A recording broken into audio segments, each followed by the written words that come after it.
Welcome to Thriving Moms of Autistics podcast, a free resource for moms raising young autistic children. I am your host, Dr. Christina Wilson.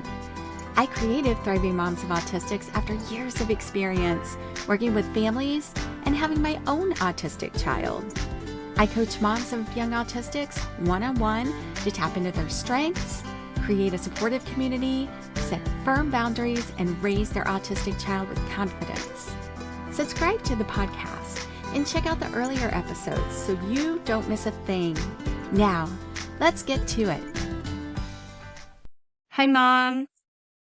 I've been working on this new project, and it is a course that's going to be coming out in the fall of 2024, which is right around the corner. And the last few weeks have been focusing in on the self-care and setting boundaries. And basically, those two modules have been my focus. And it just seemed like things related to that were really popping up in my life as I'm dealing with this. And I thought, okay, wait a minute. So is it that I'm working on these modules and it's just kind of at the forefront of my thought? Or is it that, now I feel so much stronger in these areas. This is something that I do well. And so maybe I don't notice it as much. And, that's the goal, right? That's what we want. When we're better at something, it's so much less overwhelming and we don't notice it as significantly. So it's probably a combination of the two. So in this episode, we explore how issues pop up frequently that require us to set boundaries for self-care so that we can have some peace in our autism journey. And whether if they're related to autism or just life in general. So find the full transcript for this episode at thrivingmomsofautistics.com/95. Please share the podcast with other moms to help them grow in their autism journey. I appreciate you. So navigating stress well is critical for moms of autistics and their well-being. So let's walk through a few statements to assess where you are with setting boundaries in your own life. Now, first, I want to say, just be honest, okay? What you're feeling is very real and it's more common than you think. So give yourself permission to be real, because that's the only way that you can really meet yourself where you're at and move forward. The first statement is, when someone crosses the line, I immediately get defensive. The second, I avoid issues that are stressful because I feel I don't have enough energy to give it. And 3, I don't feel strong enough to deal with issues because I have to focus on my child. Now remember, we all start out somewhere, but doesn't mean it has to be our destination. You might even handle these things well, but it creeps up on you at some point and then you don't. That's normal too. We're human beings. And these episodes serve as reminders of these things from time to time that will aim to support you. So let's break down these statements. So the first statement, one, it reminds us that we are human. You might get defensive, but with practice, you will let it marinate and you will calm yourself before you deal with the problem. It feels good to give someone a piece of your mind in the moment, doesn't it? But it's not helpful in the long term. It's just not. The second statement explores What happens when you're tired and exhausted? And moms of autistics feel this on such a deep level. And when you stop and engage in self care in that moment to calm yourself and prepare for what comes next, you don't have to avoid it. You can deal with the goal. I'm going to teach these techniques in the course that I'm developing. Your well being comes first. Also, your doing so is an action, it's not avoided. So, the third statement reminds us of who we are. You are a mom raising an autistic child. It's hard at times, but you're still standing. Do not sell yourself short. Okay. Many moms hate it when someone calls them out, saying that they're strong. They hate that. And then they reply, I have no choice. But everyone has a choice. Everyone does. You choose to keep going when it's difficult. And as lonely as it can feel, you're not alone. And that's a whole other episode, which you can find under the topics on the website for those episodes of community. But you're not alone. And, um, we all have strengths. We grow those strengths. And that's a whole other episode too, by the way.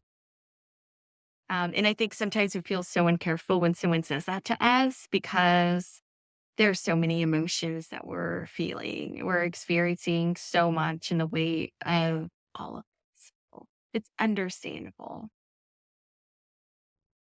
So, what can autism moms do when someone crosses the line? Well, a while back, I encountered someone who clearly didn't understand autism. Sometimes that feels like a regular Tuesday for us, right? Now, he is someone in the public eye and does some really important work.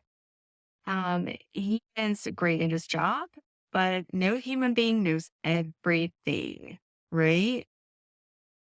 Always remember that even those who are highly intelligent, gifted, and know their stuff in one area, maybe two, can be incredibly clueless about other things like autism. Not everyone has the experience with autism, and he clearly did not. So we all have been there where we've had our own aha moment about something that maybe we were a bit clueless about. Sadly, our society and our culture just makes this difficult and it skews the reality of certain things. And we often have to learn the hard way. I was listening to this man who became very heated about, and rightly so, okay, about a subject. And he referred to someone making a bad choice or just not getting with he referred to them with the R word, which I don't say. I just don't say. There's a couple days I just will not say, in even reference. And he also used the word autistic. Um, he said this person was fat and autistic. I've been in the field for a few decades. The medical community uses the terms mental retardation, psychomotor retardation for medical reasons. But somehow society has used these terms, including autistic, completely out of context. And they've made it something it is just. He immediately countered with an apology, stating, "Oh, I know some of you have, I'm so sorry. I know some of you have autistic children." Okay, great. There was an apology. He recognized that. However, I thought, are you kidding me? You're completely missing the boat here. It just wasn't getting it. He clearly used these terms inappropriately and assumed things that he shouldn't have. But that came from him just not knowing. Like, he just used the societal context. And society has supported this for years and years. He made it sound like autism was something dirty and that one should be ashamed of being autistic. Like, he just did not get it. So I did what I do when I encounter this. I wrote him a letter because I didn't have access to him face to face to educate him on autism. He was feeling really frustrated at that moment, and I believe that it was done out of pure ignorance. And you know me, I show people grace. But I think it's very important that as moms, we take the opportunity to inform people and educate them kindly. So if you get in somebody's face when you're upset, they're not going to hear your message. Okay. And that is very important. What I've done is put the ball back into his court, assuming that he gets the message. He can do one of two things. He can choose to learn and do better in the future, because otherwise he's going to continue to be clueless and not understand, not have that knowledge. Or he can blow it off. I've done my part, and we cannot force people to understand autism. We just can, but we can support positive change for those who are willing to do so, right? Another issue that happened this week was related to someone who performed service for our son, and her business sense was not good. When we went to order, she wasn't really listening to me, even after I provided her with proof of the situation. And it came down to her just really doing the right thing. She chose a different path, and we parted ways. That does not directly impact my child, but it does impact my stress level as a mom. And if I'm not careful, that will overflow onto him. And I know that you don't want that for your child either. I made a hard decision because now we have to take the time and the money to go elsewhere and do this all again, which is not easy for moms of autistics. And I knew that setting boundaries would be a lesson for her if she chose to take it and was willing to take it, and would be the right thing for my own well-being and for, my family in the end. So setting boundaries is critical because its reach overlaps into other areas, regardless. Um, um, dealing with stress, well-being, and the needs of your child. So it covers those areas. It can be done in such a way that your message is heard, and that you can move forward from there. Like I said before, if you come out thin and get in their face, they're probably not going to hear your message. So just keep that in mind. But you could do it in such a way that they could hear it and they could take it or leave it. It's up to them. And there's nothing worse than getting stuck in a difficult, highly emotional situation, right? Also, it teaches your child that they can set boundaries too, with others, and that's okay. So last week I ended with, you deserve peace. I want to end it with that again, because you do deserve peace. Own that peace. I hope this helps, and I look forward to seeing you again next week. Thanks for listening to Thriving Moms of Autistics podcast. Be sure to leave a review and tell other moms of autistics about the podcast. Let's support each other. Find the full transcript for this episode at thrivingmomsofautistics.com. And be assured, you are not alone in your journey